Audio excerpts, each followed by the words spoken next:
So good evening, ladies and gentlemen.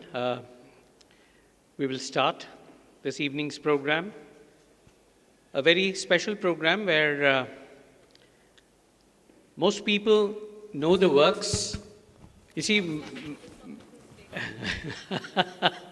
many of us, have been referring to this great eminent historian and author as Carlo Ginzburg. So I decided to look it up and say, what's the correct pronunciation? And then it said, no, Carlo Ginzburger. It said, no, it's not correct, yeah? Oh, then we have to correct them, right. So welcome, Carlo Ginzburg, to this evening's program here, where you have so kindly agreed to be in conversation with Naveen Kishore, publisher of Seagull Books. I'm sure it's going to be an exhilarating evening of conversation, followed by questions from the audience, which I'm sure Carlo would be only too willing to respond to.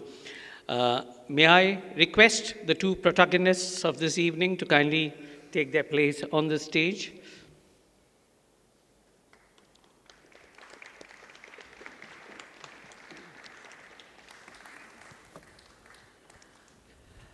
And may I also request Dr. Joyanto Sengupta, Secretary and Curator of Victoria Memorial Hall, to welcome the audience and introduce the protagonists for the evening. Testing it.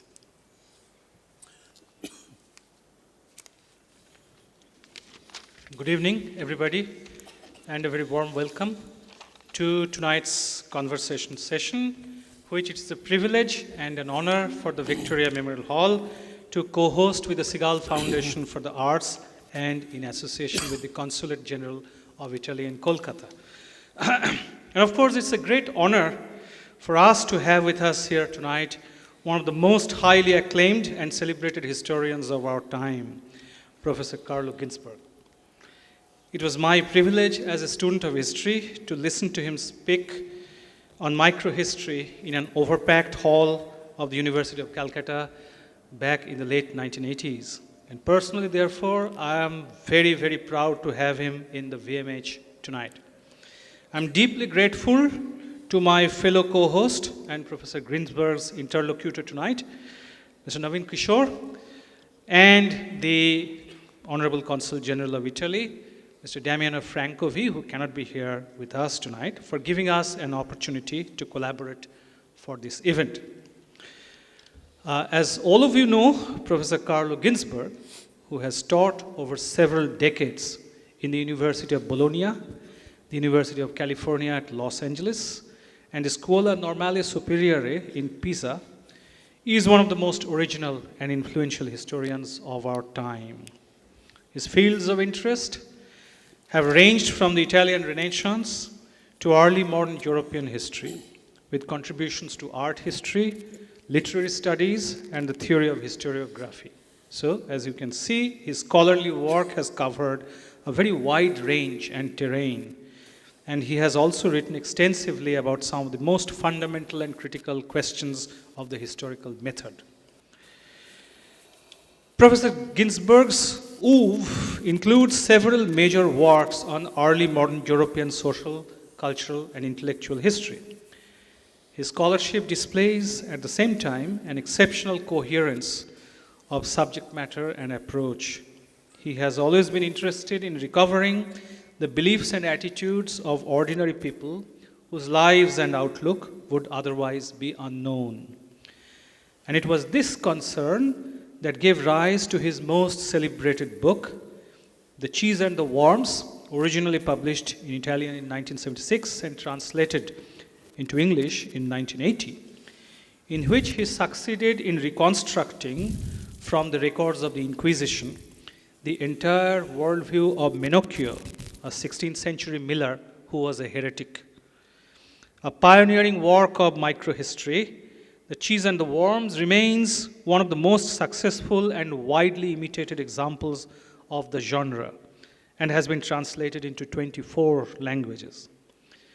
Along with this, another topic in which he has been interested throughout his career has been the explanation and appraisal of witchcraft beliefs and practices. This concern was first reflected in the night battles originally published in 1966 and translated into English in 1983. And it recurs in Ecstasies, Deciphering the Witch's Sabbath, which was published in 1991. More recently, Professor Ginzburg has turned his attention to the high culture of early modern Europe. He has written in The Enigma of Piero, originally published in 1981 and translated into English in 1985, about the iconography of Piera della Francesca. And in the book, No Island is an Island, which came out in 2000 in English translation, about 4 moments in English literature in which the interpretation of a classical text, Thomas More's Utopia, is shown to turn on an understanding of its international context. At the same time, Professor Ginzburg has continued to contrast the elite culture of the early modern period with the more quotidian beliefs on which he initially concentrated. Another thread binding his books together is the urge to show how elite and popular cultures reciprocally relate to each other. As well as being a highly imaginative and prolific historian, Professor Ginzburg has been a methodological innovator of very wide influence. He has written about the nature of historical evidence in The Clues, Myths, and the Historical Method, originally published in 1986 and translated in 1989, which has been translated almost as widely as The Cheese and the Worms. And also about the idea of historical proof in History, Rhetoric, and Proof, 1999. He has also reflected in his historical works on the nature of his own practice, highlighting in particular the importance of the connections between social anthropology and cultural history. In addition, Professor Carlo Ginzburg has also authored several other celebrated books, including The Judge and the Historian, Marginal Notes and the Late 20th Century Miscarriage of Justice, which came out in 1999. And I know that it sort of inspired Professor Partho Chatterjee to write his book on the princely impostor, the Raja of Bhawal and the secret history of Indian nationalism. And also Threads and Traces, True, False, Fictive in 2012. And what I, till about half an hour ago, knew to be his latest work, Fear, Reverence, Terror, which was published by Seagull in 2017. But then I was told by Professor Ginzburg that he has just 2 weeks ago published his latest book on Machiavelli and Pascal, which is now out in Italian and which will be translated under the title Nevertheless. Right? So that is his latest work. And so I presume that his conversations with Naveen tonight will cover a broad range of subjects like microhistory or popular religion, archives, detection, and the historian's craft in general. But that's all I have to say, and I look forward to listening to one of the world's foremost historians tonight after a gap of more than 3 decades. So, ladies and gentlemen, please join me in welcoming Professor Carlo Ginzburg in conversation with Naveen Kishore. And I will hand over the proceedings to Naveen, who will carry on these conversations. But before that, a pleasant duty. Before Naveen takes over, may I request Joyanta to kindly hand over a small memento on behalf of Victoria Memorial Hall to Professor Carlo Ginzburg and Mr. Naveen Kishore. Thank you. Thank you very much. Thank you. Thank you. Naveen Kishore, all of you know, of course. He's from the city. He's been so popular, published so many things, also in translation across the globe. And above all, what I would like to highlight here is also that he's a recipient of the Goethe Medal in Germany, one of the highest honors for promoting literature in any form, even in translated form, to the rest of the world. So we are very happy to have you with us also, Naveen, in conversation with Professor Carlo Ginzburg. And before Naveen takes over, may I please remind you to kindly put your phones on silent or switch them off completely. Thank you very much. And take some pictures of me because this doesn't happen very often. Thank you, Raju, and thank you, Jayanto, and thank you and welcome everybody. The thing about conversations of this nature is that they tend to begin midstream. There's a kind of sense that you've been talking before and that you will continue to talk after. So I shall plunge into my home working, and we will have a Q&A because we're both looking forward to it, and Carlo in particular welcomes a dialogue with the audience. The lure of walking into a living landscape of possibility, especially if no one else has trampled that way before, is exhilarating. About discovering first your roots and then the initial glimmer of clues to the possibility of a life of history, becoming the historian. And yes, the question of identity. Your phrase, becoming Jewish, a Jewish father imprisoned and tortured by the fascists, your mother, an established Italian writer of fiction, anti-fascist, member of the Communist Party of Italy. Your home must have been a beehive of cultural political activities. You must have been influenced by the left-wing politics of your parents too. A question we in India are beginning to grapple with, really come to terms with, each waking moment of our daily lives. Our secularism ripped into shreds as we don the garb of our various personal identities aggressively. So I'm very interested in what you think the term, word, identity embodies. Okay, this is a very challenging question. You said first identity and then identities. And I think this goes to the heart of the issue. Why? Well, I think that we should always make a distinction between the observer's categories and the actor's categories.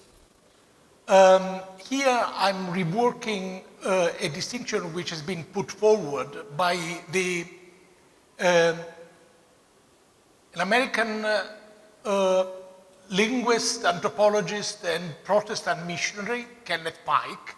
He talked about the ethic level from phonetics and the emic level from phonemics. So I would say certainly the word identity is part of the actor's language or languages, but as an analytic category, it doesn't work in my view. Why? Because it's first of all a political weapon, and I should look at it from a distance using a different kind of analytic category. So what is, let's say, puzzling for me and even troubling about the word identity?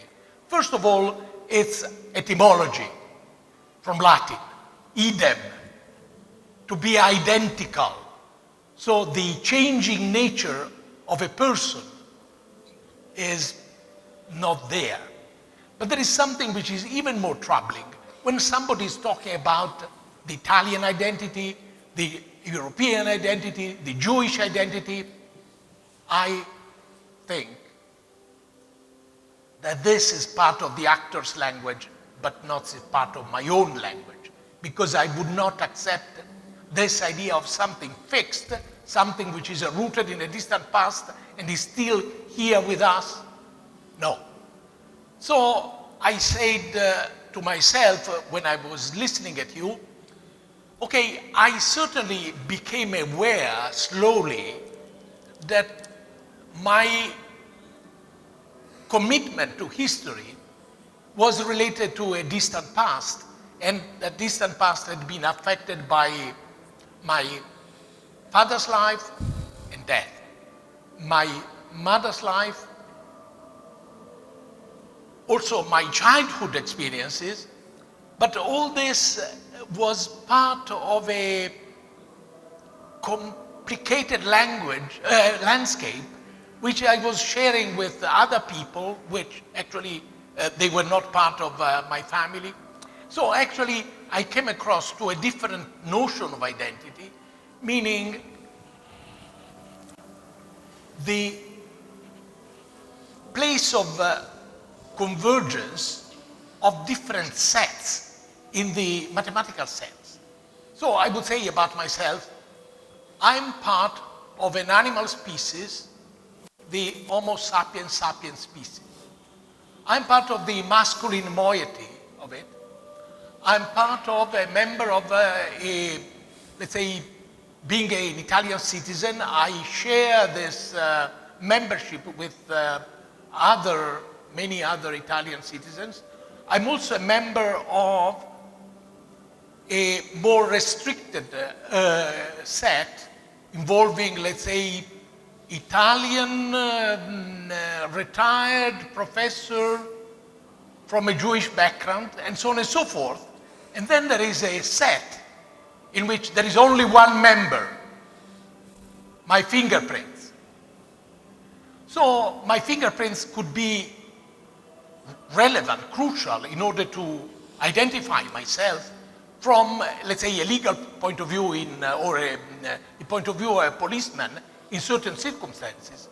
But actually, when I'm thinking about myself, I have to understand that what is specific, less specific, and generic are always interacting in my own behavior. And I think this is true about everybody. So this is a sort of, let's say, answer to your challenge. Mm-hmm. I don't know whether you would accept this or you would suggest a different notion of identity and so on. No, I'm actually very taken up by the notion of all these multiple identities within the self, which is actually what is coming across to me, and I find that as a man of theatre, this is particularly exciting. And we will come back to this because I have a question for you a little later, precisely about the self as archive. But hold on to the thought. Okay. We will return to theatre in a minute. Okay. So theatre, if you allow me the analogy of a theatrical performance and writing a book on a historical subject, the experience of sensing other lives, both lived and imagined, and the elsewhere that inhabits the silences between the spoken word and the hearing one. An audience, of course, hears and listens and follows a sequence of unfolding suspense. But it also senses a parallel, often contrary text, a story, and remains unspoken. The subtext, which we talk about a lot in theatre, that is simultaneously linked to the playwright historian's intent. So, like history as narrative, recital, or even a performance from the past,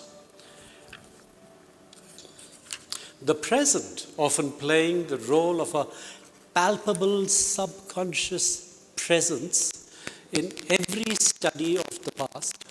After all, the study is made inevitably from the perspective of the present, looking at the past. So may we explore this to start off with? What, in your opinion, is the meaning of theatre, and what is the meaning of history? Okay, again, is really challenging. I love that.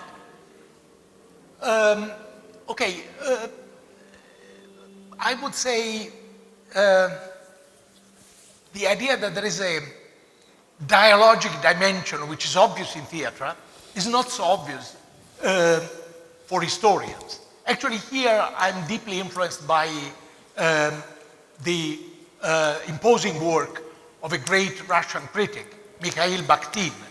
I remember that I read his book on Dostoevsky a long time ago, and I'm fascinated by this idea of a dialogic dimension in which dialogue does not mean necessarily a peaceful dialogue, but also a clash of worldviews.